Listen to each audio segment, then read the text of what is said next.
What's up, everyone? Like I promised, today we're gonna be making a video reviewing my personal finances, and I'll try to prove that I live by what I say. And if I don't, then you guys can hold me accountable for it. So we're gonna be analyzing how much money I have and where I have it. Um, Again, I don't have that much money, but I try to use the one I have smartly. Either way, bro, let's get right into it. All the links for all the apps and stuff I use are going to be down below. Um, all right, so currently, as of April 18th of 2022, I have $50 with 1 cent on Wealthfront debit. Wealthfront debit, it's pretty much a debit account in the app that I use to invest, but it gives you interest for having money there. And I just have $50 there that I just put apart for it to earn interest. It's not that like difficult to understand. I just don't want to invest it, just want it sitting there. So it's easy to use if I ever do actually need it for tank of gas or whatever it might be. But it's not just there sitting doing absolutely nothing. In Discover, this is combining the savings and the checkings. I don't really like having money here either. My savings account gives me interest rate, gives me interest rates to make money, and my debit gives me 1% back. But I don't really like leaving money here because I feel like it's money that could definitely be used somewhere else. Especially because investment accounts can kind of be used as a savings account, especially when they have liquidity. So you could sell and then use that money right away. So I have $69.10 in Discover. And then in Harvest, which is another bank that I have 97 with 40 cents. On Wealthfront ETFs, which is an investment account, I have $805 with 90 cents. And basically these are just invested into like multiple ETFs. I'm invested into the United States market. I'm invested into emerging markets, bonds, um, and a few other ETFs. In Public, which is another investing platform, I'm mostly invested in REITs here in the S&P 500. So I'm basically just collecting rents and writing the top 505 companies in the market. Here I only have 146.16.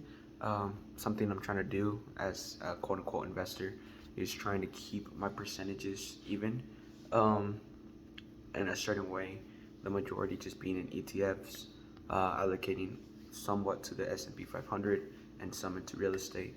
The way that the public investments are broken down, it's about $90 of that 146 is allocated into the S&P 500, and then about the other 50 would be what 56 is allocated to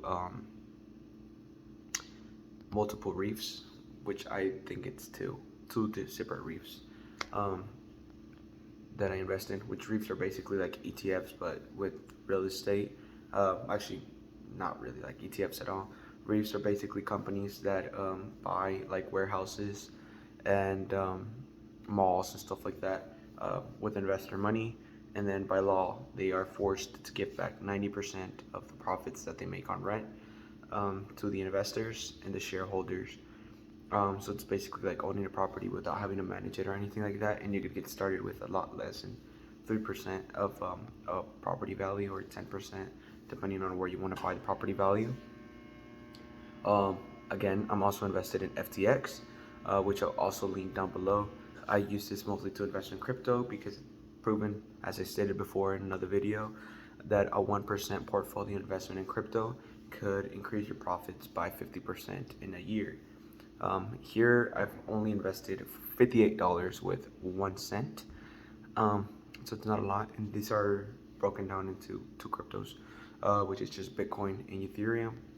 And that's about it. I've only invested 50 bucks in here, and I'm up $8. I'm not gonna complain.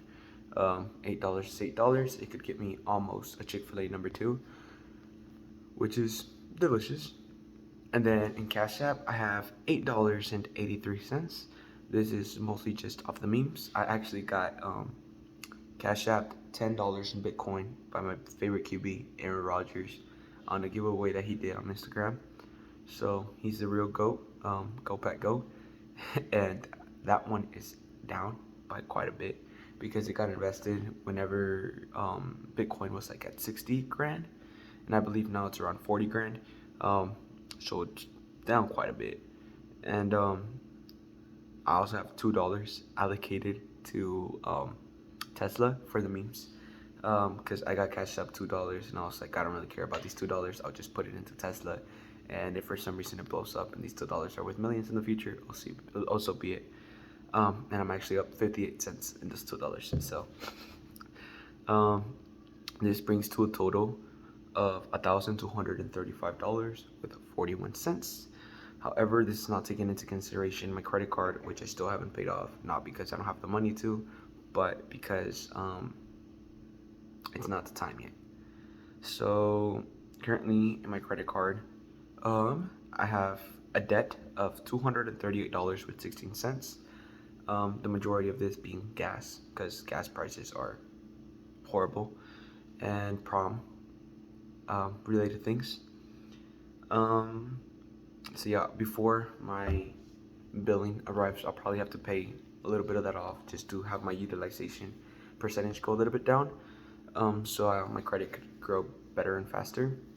I also have $34 in cash, which brings the total amount of money that I actually have to my name in liquidity to $1,000. Well, $1,031 with 25 cents. That's the update for April 18th of 2022. Again, I'll link all the apps that I use for investing down below. I'll give a further analysis on my portfolio at a later time, and I'm also preparing a video to talk about what I spent in a month. So be prepared for that. But currently, this is how much money I have, where I have it allocated, and just get ready for the breakdown in the near future. See you guys.